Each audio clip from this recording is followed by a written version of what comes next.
Okay, little Mustang update. A lot of work since the last one. We've got the engine in, hooking up all the AC. Had a lot of fun with the headers, but hooker headers fit really nice once you get it all setting in place. Brake lines are run. I do have a little challenge with the fuel line. I put new stainless steel fuel line on it, but what I don't like is that I don't like it being that close to the headers. So before I get exhaust on it, I'm gonna buy the 67, late 67 Mustang 3/8 fuel line, which runs outside the frame rail, not inside. And from everything I see, it should be able to work. I might have to do a few modifications. I've tried finding something on this in YouTube and on the web, and I'm sure someone's done this before, but I couldn't find anything on it. So we'll see how that works out. What I do like, I've got all my clutch linkage T5 in. I really like seeing that extra pedal down there and that stick shift versus we had the console in it with the C4 before. I am putting the factory air back in it. So you'll see that under the dash, but it's coming together really nice. Basically everything new.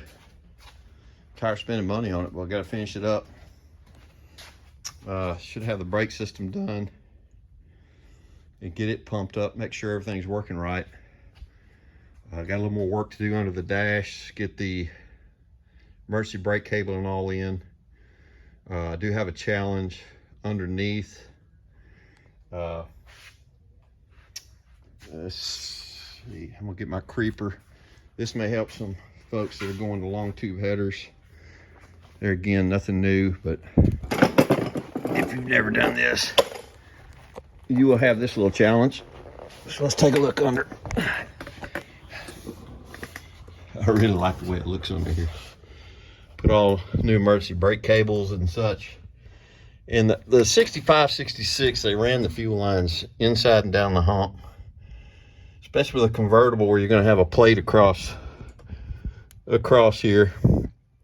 You're capturing a lot of heat up to that fuel line. So I think going outside on the frame rail, on a 68 and later, it comes down by this pinch point and down, and it crosses over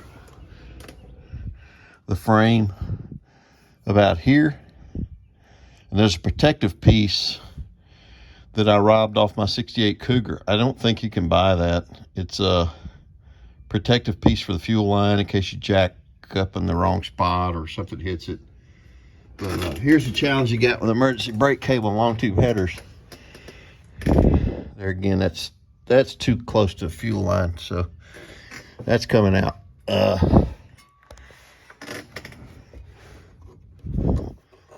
The cable that comes down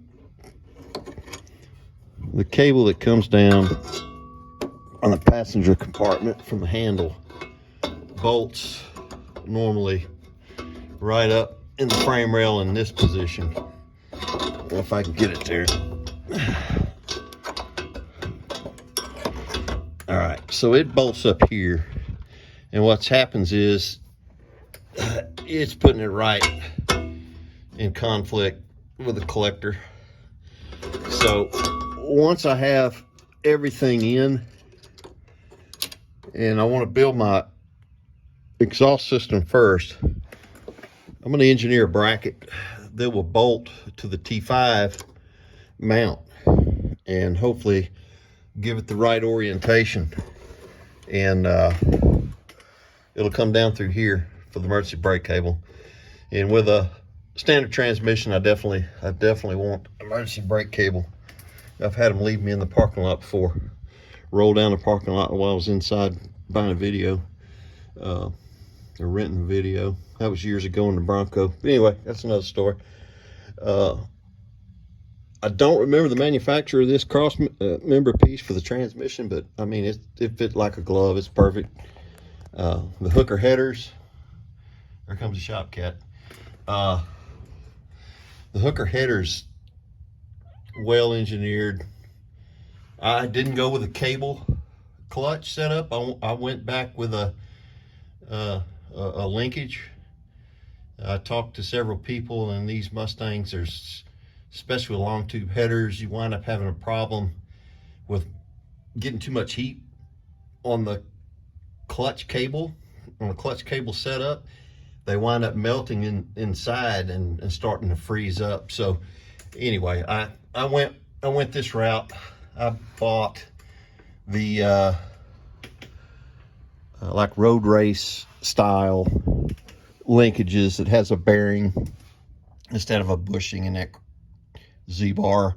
It's got the nice rod end linkages, and maneuvering it's very, very smooth. But this road race pan, I thought I might have a little trouble with it, with the headers and everything else. Looks like it's going to be fine. This is the bracket for my power steering hoses. As you can see, it's going to be okay. I thought I'd have to modify that. I didn't. It fits in here nice. I think it holds about 7 quart. It's got baffling. I really didn't want to spend a ton of money, but I found this pan. It was a Ford Motorsport piece that one of the vendors had on sale, and I purchased it. I really like it. It's going to give me the ability. I've got I'm going to put an oil temp gauge, so I'm going to have an oil pressure, oil temp, and water temp gauge. I bought some old school gauges for it to make it look period correct, because this car just has the idiot lights in the dash. But there again, this little setup with a fuel line I do not like, so we'll see that going. If the 68 tubing works out, I'll do a little detail on it in case someone else wants to give that a shot. But we've got a lot done. Got a lot more to go, but I'm hoping to have it fired up by the end of the holidays. She's oiled up. I still have some wiring to do. I started replacing under hood wiring, even though the old was good. I mean, it's 50 plus years old, and I really like the way the new wiring looks. So I've got to buy one more piece there. So anyway, little update. Got to put a mini starter in it. I think I got plenty of room. Probably could use a factory starter, but it's 10.5 to 1. I probably want a little more for my starter. But haven't run into any real issues other than the fuel line. I think it's going to go together sweet. And I'm probably going to have a lot of fun building an exhaust system for it.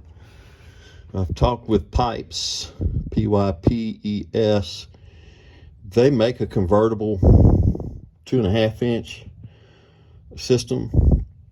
So I'll probably go that route, work with them. The challenge you get into with a convertible is you've got that structural plate that goes across the tunnel right there in your exhaust. If you got a car that's riding low like this one, your exhaust has got to go up in that transmission tunnel, which means it's got to go up under that plate.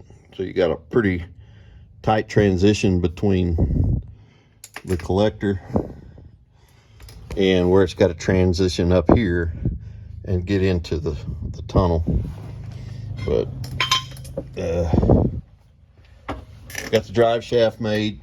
Had to cut 1 inch out of the stock drive shaft and buy a special U-joint that has the right caps for the yoke that I selected on the 9 inch and the factory drive shaft.